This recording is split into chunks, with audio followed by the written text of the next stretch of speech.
عجب بعض اور حضرات آ گئے، دانشور، عالم، اسکالر، اور مختلف طرح کے ٹائٹلز لگائے ہوئے، مختلف قسم کے نظریات۔ اب وہ منبر پہ آ کے کبھی کبھی مینجمنٹ پڑھاتے ہیں، کبھی کبھی سائنس پڑھاتے ہیں، سوشولوجی پڑھاتے ہیں، اور بہت سی چیزیں، اکنامکس پڑھاتے ہیں۔ یہ جو سامنے مجمع بیٹھا ہوا ہے نا، یہ ہم جیسے مولویوں سے زیادہ اکنامکس جانتا ہے، ہم سے زیادہ سائنس جانتا ہے، ہم سے زیادہ میتھمیٹکس جانتا ہے، ہم سے زیادہ فزکس جانتا ہے۔ یہ یہاں فزکس سننے نہیں آیا، مینجمنٹ سننے نہیں آیا، یہ آیا ہی ہے یہاں ذکر محمد و آل محمد سننے۔ یہ بات پیش نظر رہے، ہر آدمی اپنی اپنی فیلڈ میں منتہا درجے پر ہے، expert, authority, doctorate, post doctorate level پر ریسرچر ہے۔ یہاں اس فرش پر کس لیے آیا ہے؟ سائنس پڑھنے کے لیے یونیورسٹیاں موجود ہیں، کالجز موجود ہیں، یہاں سے کون سی سائنس ہم پڑھائیں گے؟ یہاں سے جو کچھ ہمیں پڑھانا ہے وہ ایک ہی بات ہے کہ اس دنیا کو ہم حقیر سمجھیں، اس دنیا کو تسخیر کریں، مگر اس دنیا کو فراموش نہ کریں، اور ان وسیلوں کو ہاتھ میں رکھیں جو اس دنیا میں بھی کام آنے والے ہیں اور اس دنیا میں بھی کام آنے والے ہیں۔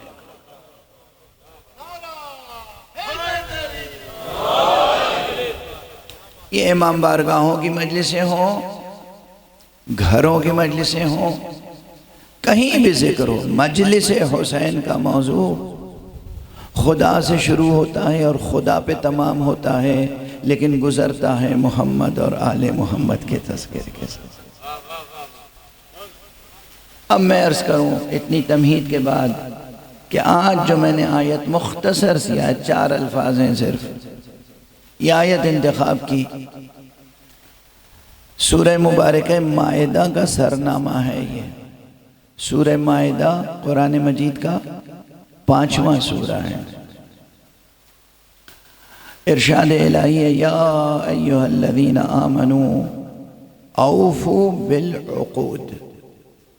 اب نحوی اعتبار سے ٹیکنیکلی تو کئی کلمات ہو جائیں گے، چونکہ معلوم ہے نا ٹیکنیکلی ایک حرف بے بھی مستقل کلمہ ہے، حرف جر ہے، حرف معنی ہے، یا ایک مستقل کلمہ ہے، ایوہا، اس میں بھی 2 کلمے تو ہیں، ایوہا، ٹھیک ہے نا؟ تو اس طرح کلمہ کی گنتی بڑھ جائے گی۔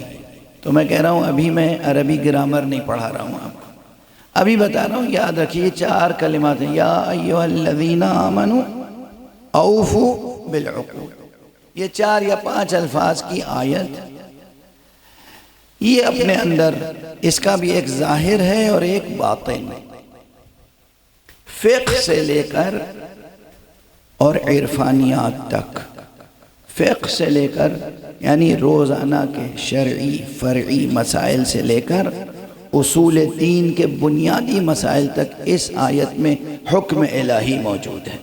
ماشاءاللہ عالم دین تشریف فرمائے، پروردگار ان کو سلامت رکھے اور ان کے توفیقات میں اضافہ فرمائے، اور آپ حضرات کو توفیق کرامت فرمائے کہ ان سے استفادہ کریں۔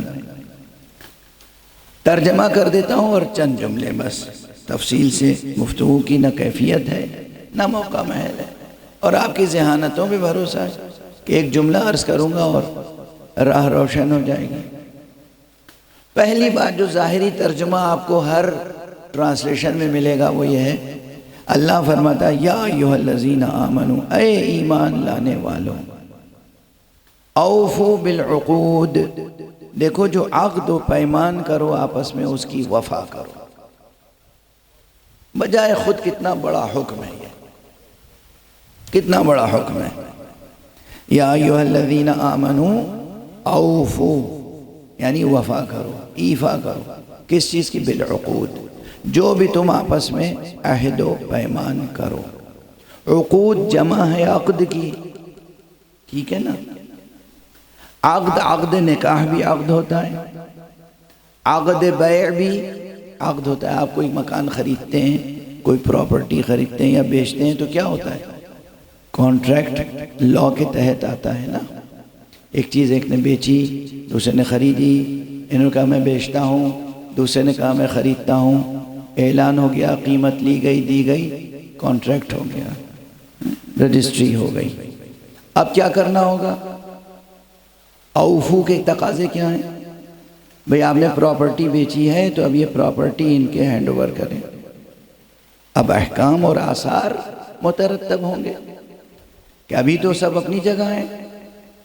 ایک صاحب رہ رہے ہیں مثلاً رضویہ سوسائٹی میں، ایک صاحب رہ رہے ہیں گلشن اقبال میں، پراپرٹی جو ہے وہ ہے ڈیفنس میں، ایک صاحب نے بیچی، دوسرے صاحب نے خریدی، یہ ہو گیا عقد بیع۔ اب اس کے آثار کیا ہوں گے؟ یہ جو پراپرٹی ڈیفنس میں ہے، جو آپ نے بیچی خریدی ہے، وہ ان کے سپرد کریں، اس کا قبضہ دیں، اس کا قبضہ دیں ان کو جن کے ہاتھ آپ نے بیچی ہے۔ یہ ایفاء عقد ہے۔ واضح ہے؟ ایک مثال کافی ہے نا؟ اسی طرح عقد کی مثالیں جتنے عقود ہیں کانٹریکٹ لا کے تحت، جتنے بھی قسم کے کانٹریکٹس اور عقود ہیں سب شامل ہیں۔ تو اس میں اصل شرعی کیا، شریعت کیا کہتی ہے؟ اوفو بالعقود، تم نے کوئی عقد کیا اس کی وفا کرو۔ ٹھیک ہے؟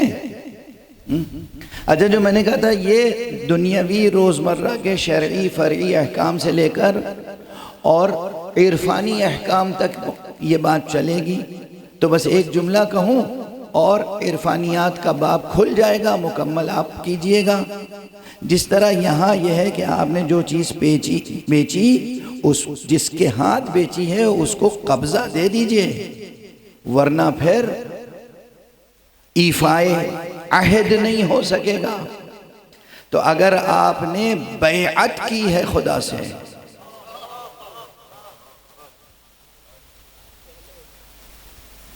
بیعت خدا سے ہوتی ہے، اور بیعت کیا ہے؟ وہی بیع، خریدنا بیچنا۔ اگر آپ نے اپنے نفس کو بیچا ہے تو پھر اس نفس پر اس کو قبضہ دے دیجئے۔